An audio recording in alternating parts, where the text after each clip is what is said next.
La VPA, la visite pré-anesthésie, qui a lieu vraiment au tout dernier moment avant l'intervention, hein, donc souvent c'est la veille ou le matin de l'intervention, elle se déroule au pied du patient, donc au plus près du patient.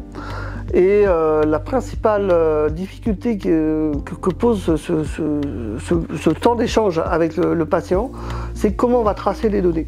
Et l'idée de transposer cette saisie sur un smartphone ou une tablette est devenue presque une nécessité si on voulait que la saisie soit réalisée en temps réel.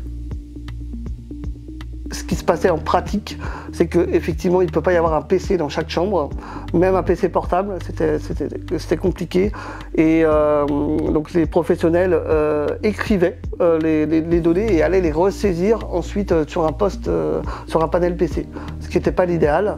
Donc avec ce nouveau support, on va éviter cette ressaisie.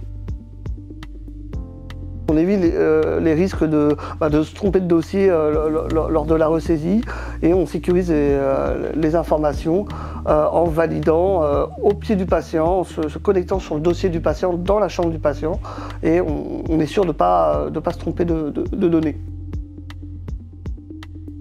On a tout fait avec l'application mobile pour rendre très facile la saisie la consultation des données et la saisie, la validation de la CPA. Donc finalement, concrètement, la VPA, c'est 1 minute sur l'application pour valider la VPA quand il n'y a pas de problème particulier et le temps dégagé, effectivement, peut être consacré au patient.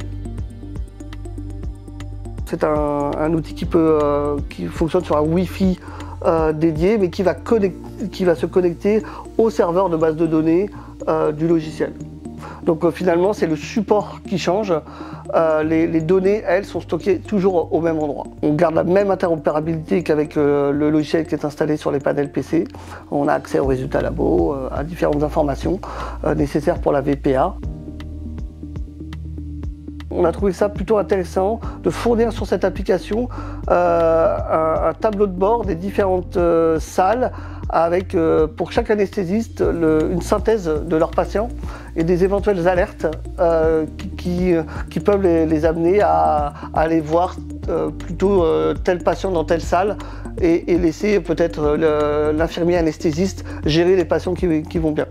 Donc c'est la prochaine application qu'on va développer sur le support mobile. C'est un petit tableau d'alerte pour les anesthésistes. Et la deuxième fonctionnalité qui existe dans l'application, qui se croise un petit peu avec ce que je viens de dire, c'est une messagerie. Voilà, une messagerie où l'IAD qui est présent en salle ou une autre personne peut envoyer un message à l'anesthésiste sur une messagerie interne au logiciel qui sera disponible depuis l'application mobile.